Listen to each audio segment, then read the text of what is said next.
Bienvenidos a un nuevo episodio de la Biblioteca de la Historia aquí en vuestra televisión preferida, en Hit Radio Barcelona Televisión.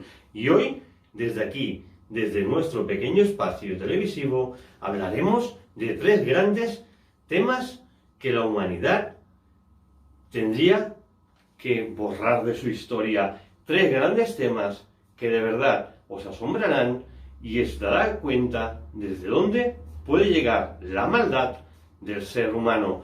Para empezar, tendremos a un escuadrón de la muerte, un escuadrón llamado el Escuadrón 731, que causó crímenes contra la humanidad más sanguinarios incluso que las SS nazis. Y lo hablaremos aquí. Os advierto, cuando pongáis este vídeo, si tenéis niños, apartarlos. Son imágenes que pueden herir mucho la sensibilidad. En el segundo vídeo hablaremos de un expediente, el expediente Stuka, un expediente de las SS nazis que estuvieron en Castellón y que atacaron y bombardearon 4 pueblos, masacrándolos y destruyéndolos, donde hicieron usar a sus habitantes como conejillos de indias solamente por descubrir que harían bombas de 500 kilos al caer sobre sus cabezas. Un impresionante reportaje, no lo perdáis. Y como tercer reportaje tendremos la bomba de las bombas, la bomba del zar, una bomba de Rusia durante la Guerra Fría que si la hubiera lanzado contra la humanidad hubiera causado millones de muertos. Os hablamos aquí en la Biblioteca de la Historia de estos 3 capítulos que cambiaron la historia de la humanidad. Y empezamos con el vídeo de esta unidad 731. Adelante, vídeo. Atención, vídeo muy impactante, con imágenes muy duras que no están recomendadas para nada para menores de 18 años.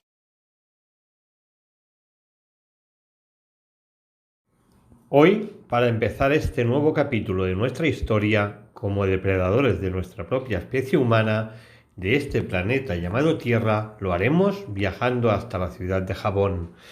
Viajaremos hasta este país asiático y lo haremos entre los años 1937 y 1945. Esta época de tiempo tuvo lugar la Segunda Guerra entre potencias de China y Japón. Pero lo que vamos a contar hoy aquí sobrepasa cualquier límite posible que se pueda permitir en una guerra, por muy cruel y sanguinaria que ésta sea. De todos es sabido que en las guerras se mata, se secuestran, se cogen vidas humanas o incluso se tortura para sacar información, pero siempre, aunque parezca increíble, dentro de una cierta ética militar. Todos somos conscientes de las atrocidades que cometió el ejército nazi, sus experimentos brutales, pero esto que no sale tanto en las noticias, quizá lo igualó o incluso a lo mejor lo superó, y nadie habla de ello ni lo explica. Hoy nosotros lo vamos a hacer, lo vamos a hablar, y vamos a hablar del tenebroso y sangriento Laboratorio de Investigación y Prevención Epidémica del Ministerio Político de Kempeitai. Este laboratorio era japonés y estaba creado para mermar, según ellos, la conciencia política contraria a su régimen de cualquier enemigo posible. Este laboratorio, también conocido como Escuadrón 731, estaba avalado por un programa militar encubierto para la investigación de ataques biológicos y creación de nuevas armas para hacer esos ataques más efectivos y más letales. Como curiosidad, daremos un dato curioso. Este escuadrón o laboratorio militar, conocido como Escuadrón 731, del cual les vamos a hablar hoy, está denunciado en estos tiempos actuales por Naciones Unidas por crímenes contra la humanidad. Lo más cruel y sangriento que estos experimentos que hacía este escuadrón no se hacían con pobres animales como cobayas o ratones, sino que se practicaban estas pruebas con seres humanos vivos. Como hemos dicho antes, esto pasó durante los años 1937 y 1945, años que esta lucha entre las potencias de Japón y China estaban ubicadas dentro del periodo de la Segunda Guerra Mundial. Esta brutal unidad o módulo fue camuflado en el campamento de purificación de agua en China, en la zona de Pingfang. Gran parte del gobierno de entonces de Manchukuo colaboró a través del apartado de propaganda japonés, conjuntamente con la organización política del ejército llamada o traducida a nuestro idioma el Partido Bélico. Este partido político-militar estaba situado en contra de la política actual comunista de aquella época y actuó al margen de ella, sembrando así sus raíces no solo en Japón, sino también en gran parte de Asia y de Europa. Algunos llegaron a compararla con las SS de Hitler, llamándole las SS japonesas. Eran de ideas claramente supremacistas, inculcando y sembrando el odio entre razas y color de piel. Esta rama político-militar del gobierno de Manchukuo también practicaba el contraespionaje, la infiltración en líneas enemigas, la extorsión, el sabotaje político y también las torturas. Cualquier partido político, organización o grupo contrario al régimen sufría estos ataques políticos y militares. Este escuadrón de las llamadas SS japonesas experimentaron sobre personas los efectos de las armas biológicas. Usaron como conejillos de indias a seres de varias nacionalidades. Entre las víctimas de este escuadrón 731 hubieron más de 10.000 personas, entre ellos rusos, chinos, coreanos y mongoles. Entre sus víctimas también habían soldados y civiles de las llamadas tropas aliadas, como estadounidenses y europeas. Sus experimentos biológicos llegaron incluso al sitio más remoto de la China.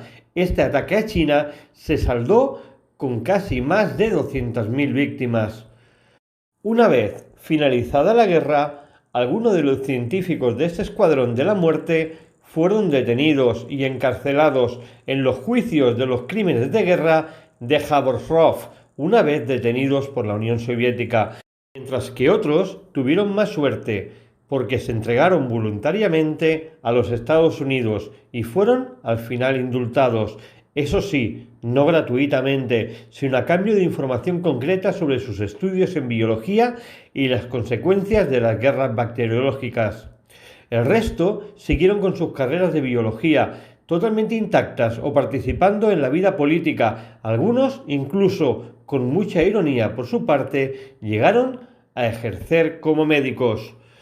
El Escuadrón 731 de Japón, un escuadrón de la muerte comparado con las SS de Hitler y que mataron a muchísimas personas con una guerra bacteriológica usando a seres humanos como conejillos de indias. Y aquí, como siempre, con la máxima humildad, se lo hemos explicado desde nuestra biblioteca de la historia.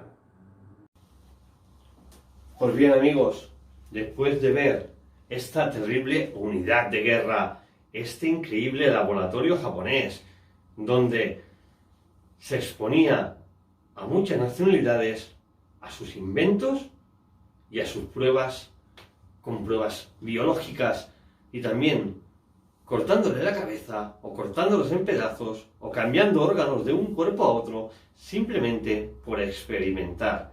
No me digáis que no eran suficientemente las imágenes duras para avisaros que apartarais los niños de en medio.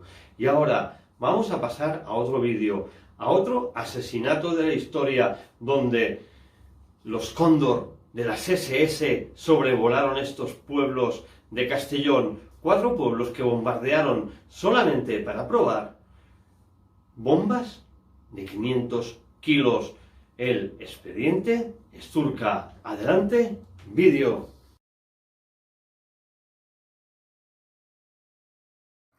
Hoy viajamos con nuestra máquina del tiempo y nos situamos en Castellón durante los días 18 y 30 de mayo del año 1938. Esos días la División Cóndor lanzó de forma experimental un brutal ataque contra 4 pueblos de Castellón. Los datos que os vamos a dar y el por qué ocurrió harán mucho daño incluso 83 años después. 3 aviones de la División Cóndor atacaron con 36 bombas de más de 500 kilos cada una estos 4 pueblos de Castellón, causando 34 muertos, varios heridos y algunos desaparecidos. Descifraremos los ataques. El pueblo de Albocácer. Según el informe que hay en la República, en el Archivo Municipal Militar de Ávila cayeron 3 bombas, una de cada avión a las 2 horas. Pero la realidad, después de ver los archivos nazis y fotografías de este fatídico día, los historiadores determinaron que fueron 12 bombas que hicieron un total de 6 muertos. Ares de Maestrat, cayeron 9 bombas y hubieron 9 muertos y 36 heridos. Benassal, cayeron igual que en Ares 9 bombas y hubieron 13 muertos identificados. Vilar de Canes, se lanzaron 6 bombas y hubieron 3 muertos. Lo más extraño de estos bombardeos es la forma que fueron bombardeados los pueblos, ya que los Stuka tenían una presión casi quirúrgica, se abalanzaban sobre más de 3.000 metros de altura en picado y lanzaban la bomba como en el sitio exacto del objetivo deseado, con un margen de error de como mucho 5 o 6 metros. Todo lo contrario que otros tipos de avión, que cuando bombardeaban su zona era muy amplia y podían caer las bombas incluso a centenares de metros de distancia. Por eso nadie entiende que las zonas bombardeadas por estas agujas del cielo fueran las iglesias y las casas de alrededor, que es donde normalmente estaba la clase rica del pueblo, que eran casi todos del bando nacional y afines a Franco y a la política de Hitler. Pero esta pregunta no tiene ningún misterio, pero sí una lógica aplastante. ¿Por qué de esto?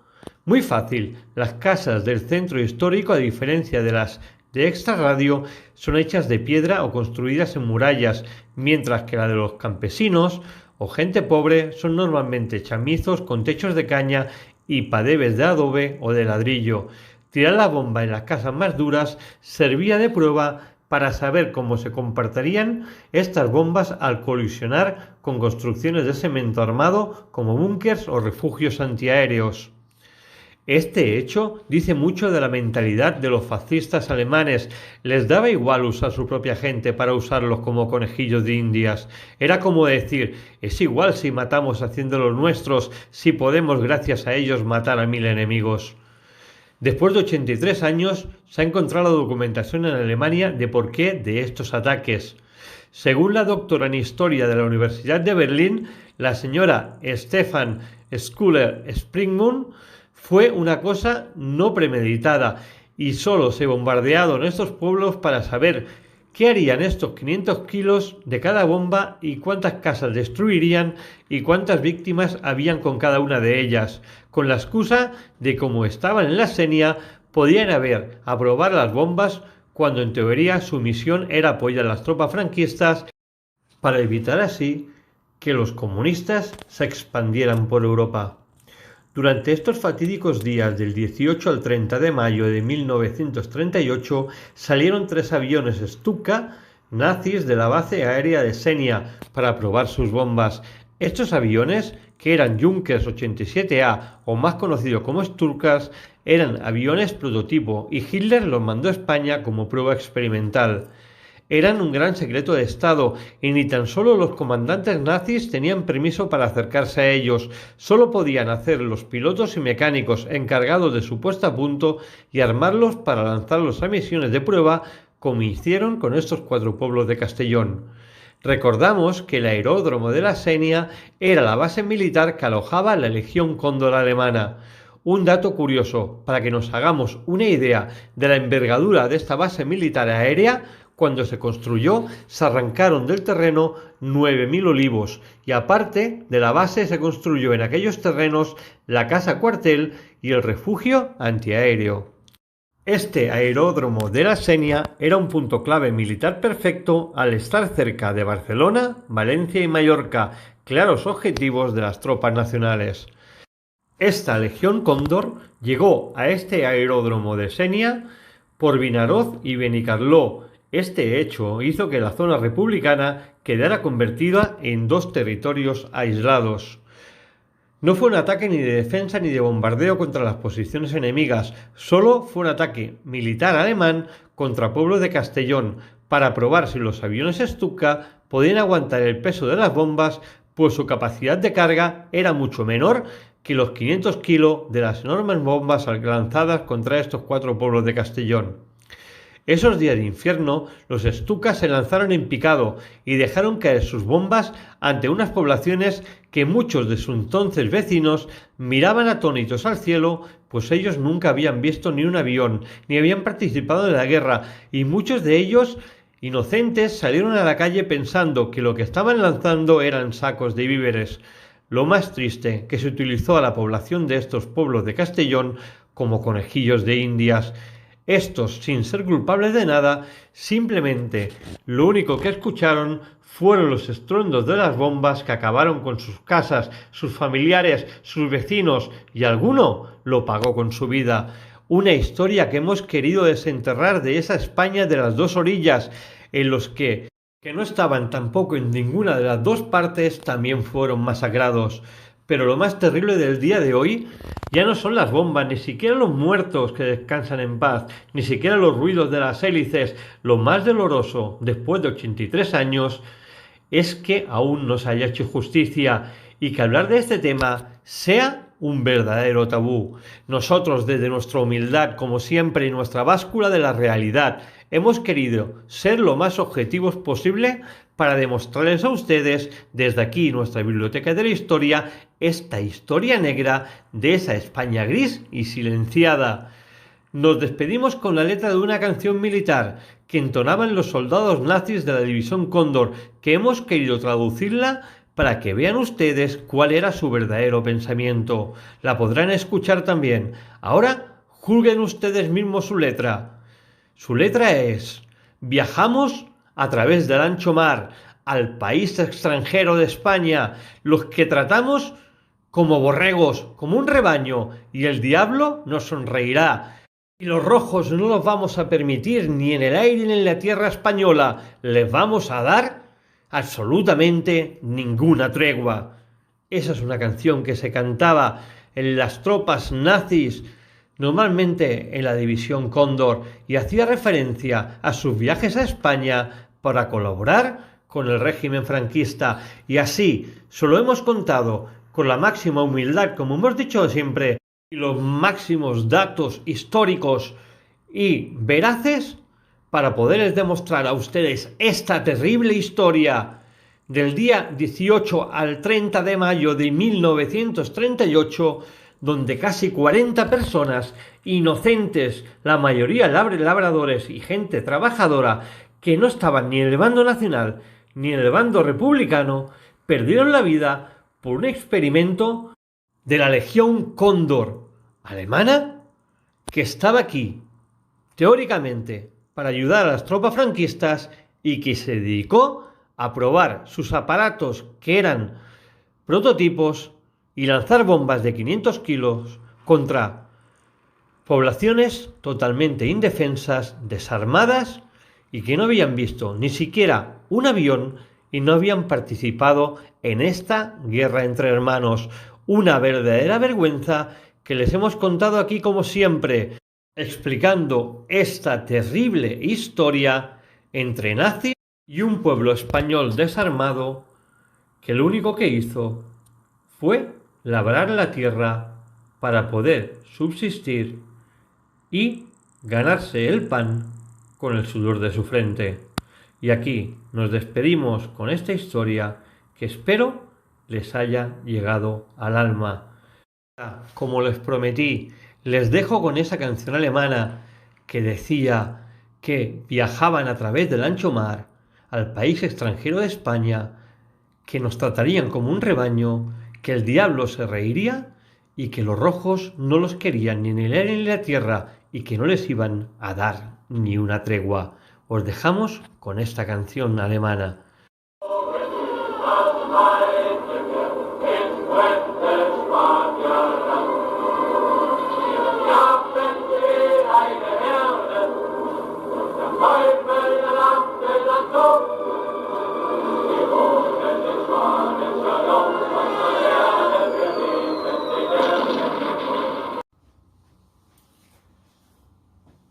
Pues ya lo habéis visto, amigos. Estas bombas asesinas de 500 kilos atacando las partes más altas de la ciudad, porque allí estaban las casas hechas de piedra y las iglesias, destruyendo así todo el pueblo y matando a sus habitantes a sangre fría. Un pueblo de los 4, por ejemplo, que salían sus habitantes a la calle, mirándole al cielo, esperando que cayeran víveres, y lo que caían eran bombas que destruían y mataban a esta pobre gente que no tenía que ver ni con el bando republicano ni con el bando nacional. Simplemente por el hecho de probar unas bombas en unos aviones que no estaban preparados para ello y querían saber cómo soportarían la carga de estas bombas para destrozar a esta pobre gente. Y aquí os lo hemos contado. Y ahora nos vamos con la bomba de las bombas, como lo hemos prometido, con la bomba del zar. Una bomba impresionante y cual su medida de destrucción era brutal. Os dejamos con la bomba del zar. Adelante, vídeo.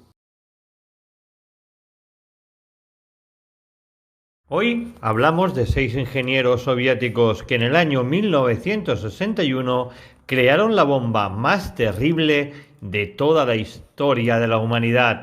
El nombre de estos científicos son Yuri Borisov Khariton, Andrei Saragov, Víctor Adarsky, Yuri Badayev, Yuri Slinov y Yuri Trudnev. Esta bomba, como hemos dicho, fue creada en plena Guerra Fría entre la Unión Soviética en el año 1961.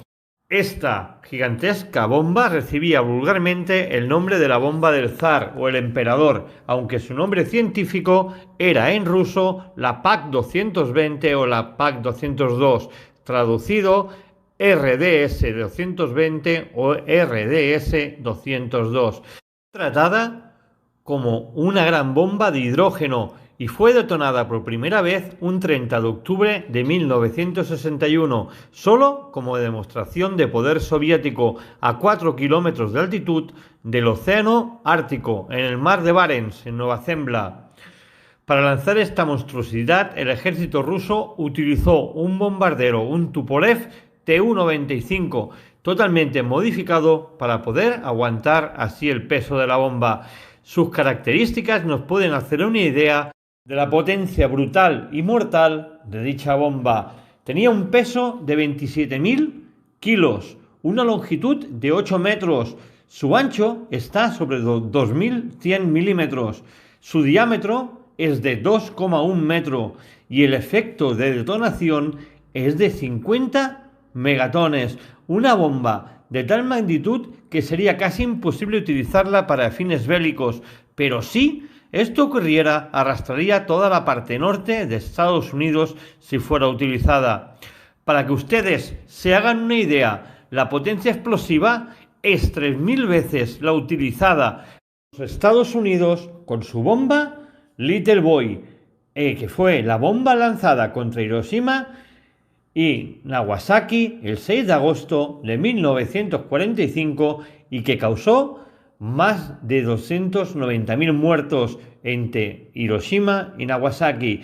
Una bomba, la del zar, una bomba rusa que tuvo atemorizados a los Estados Unidos en plena Guerra Fría y que nosotros desde aquí os hemos explicado esta bomba del zar o bomba del emperador o la RDS S220-221 que seguramente muchos de ustedes desconocían.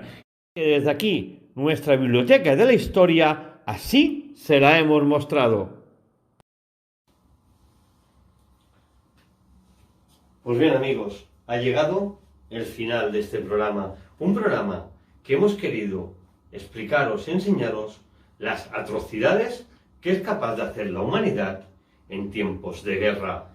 Una humanidad que no se sacia de matar, experimentar y usar a sus semejantes muchas veces como conejillos de indias, como esa unidad 731, o que son capaces de bombardear a gente civilizada y de paz solamente para el beneficio de saber lo que harían unas bombas de 500 kilos al caer sobre la cabeza de pobres agrícolas, de pobres gente que vivía en sus casas sin tener nada que ver con aquella batalla.